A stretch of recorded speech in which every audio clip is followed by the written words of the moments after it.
শ্বশুর ফাদার, হ্যাঁ আপনার হাতে কি? ওরে আল্লাহ, মনে হয় তো নেই। পিঠে গো পিঠে, এ তোমার শাড়ির নিজের হাতে বানানো। শ্বশুর ফাদার, হ্যাঁ, পিঠেতে পা দিয়ে বানায় তা তো কোনোদিন শুনিনি। ওরে আল্লাহ গো, তুই কথা কবি না, তোর কথা শুনলে কি তোমার মাথা গরম হয়ে যায়। শ্বশুর ফাদার, হ্যাঁ, অন্য কেউ বললি কি অন্য কিছু গরম হয়?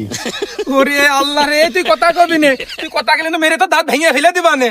শ্বশুর ফাদার, আপনি আমার মেয়েটা দাঁত ভেঙে দিলাম, পিঠে খাবান কিরাম করে? ওরে আল্লাহ রে, তুই চুপ থাক বাপ, তুই চুপ থাক। শ্বশুর ফাদার, এ পিঠে কি দিয়ে বানিয়েছে? চাইলের গুঁড়া দিয়ে বানিয়েছে। চাউলের গুড়ের পিঠে এত মজা, না জানি ধানের গুড়ের পিঠে কত মজা।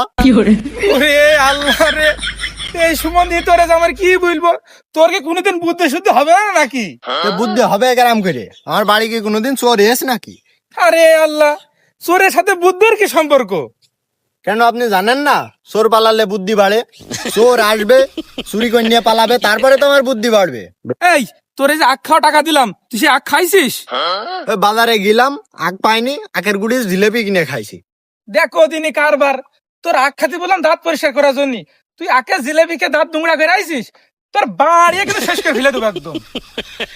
হ্যাঁ, শুধু আমারই দোষ। শ্বশুর ফাদার, আমার বউ কার মতো হয়েছে? হ্যাঁ, আমার মতন হয়েছে। হ্যাঁ, তাই তো বলি, প্রত্যেকদিন লাঠি দিয়ে পিটাই কেন আপনার মতন করে?